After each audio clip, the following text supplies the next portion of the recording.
Hi, this is Catherine. I'm back with another Director's Corner to take you a little bit more in depth into our collection and bobbleheads in general. This month, in honor of Women's History Month, I'm going to be talking about women in baseball.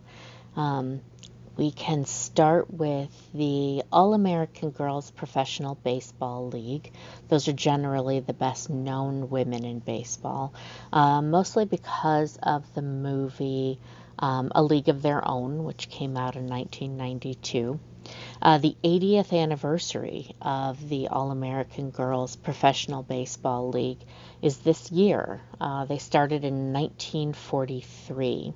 There were 15 teams, including our own Milwaukee Chicks, the Rockford Peaches, which is the team depicted in a league of their own, was the winningest team in that league, taking a title 4 times. We developed some All-American Girls bobbleheads. We worked with the Players Association. We developed 2 styles. You might remember me talking about how the earliest bobbleheads in general were a very generic style.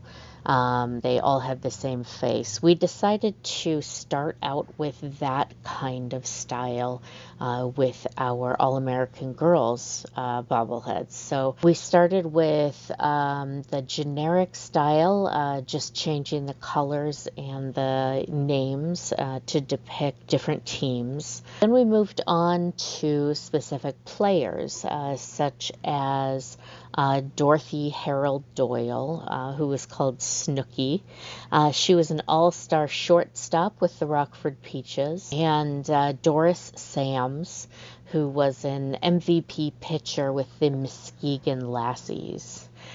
So we have several specific players depicted. We've definitely had people come in and say, oh, my grandmother was on the Milwaukee Chicks, or my grandmother was the Rockford Peaches, and it's just such a neat connection for people to make. You probably remember us last month talking about Tony Stone, Mamie Johnson, and Connie Morgan, who were the 3 women to play in the Negro Leagues. Tony Stone in particular actually did try to play with the All-American Girls Professional Baseball League and was turned down because of the informal segregation practiced in the Women's League. We're hoping to make more bobbleheads of women in baseball. We have a couple picked out that we're really excited about.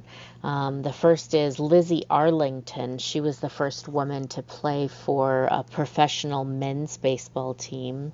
That was in 1898, and that was the Reading Coal Heavers. Then Lizzie Murphy, who went by Spike, in 1922 was the first woman to pitch in the majors. She was also the first person of any gender to play on both the American and National League teams. When she retired, she had a career average of 300. Then there's Jackie Mitchell, who's a particular favorite of mine.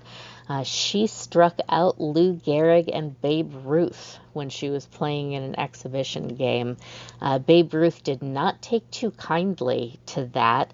The next day he was quoted in a paper as saying, "I don't know what's going to happen if they begin to let women in baseball. Of course they will never make good.